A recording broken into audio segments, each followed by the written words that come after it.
Hi friends, मैं गौरव from taxation Guru. GST में ई invoice को जनरेट करने का रूल क्या है, प्रोविज़न क्या है, टाइम लिमिट क्या है। यदि आपका टर्नओवर 5 करोड़ या उससे ऊपर है लेकिन 10 करोड़ से कम है तो प्रोविजंस क्या कहते हैं और पोर्टल आपको क्या अलाउ कर रहा है।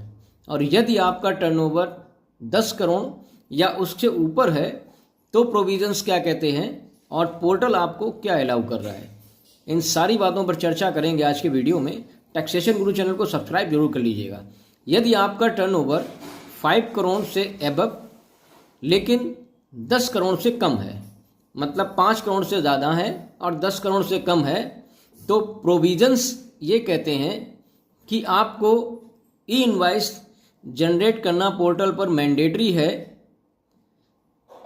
या तो गुड्स या सर्विसेज की मूवमेंट के पहले और या मूवमेंट गुड्स या सर्विसेज के मूवमेंट के डे पर।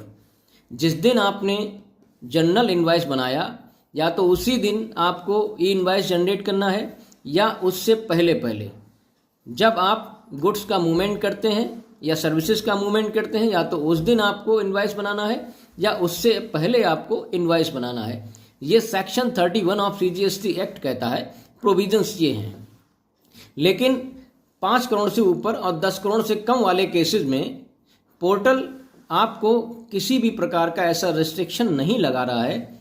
आप विद इन 1 मंथ या आफ्टर 1 मंथ भी अपने ई इनवाइस को जनरेट कर सकते हैं। लेकिन ये सिर्फ और सिर्फ 5 करोड़ से ऊपर और 10 करोड़ से कम वाले केसेस में है। अब चलते हैं कि 10 करोड़ से ऊपर अगर आपका टर्नओवर है तो प्रोविज़न क्या कहता है। 10 करोड़ से ऊपर यदि आपका टर्नओवर है तो प्रोविज़न ये कहता है कि आपको विद इन 1 मंथ आपने जनरल इनवाइस बनाया, उसके 1 महीने के अंदर आपको ई इनवाइस पोर्टल पर जनरेट करना मैंडेटरी है। यदि आप ऐसा नहीं करते हैं तो कॉन्ट्रावेंशन होगा, सेक्शन 31 का वायोलेशन होगा कि आपने सेक्शन 31 का वायलेशन किया।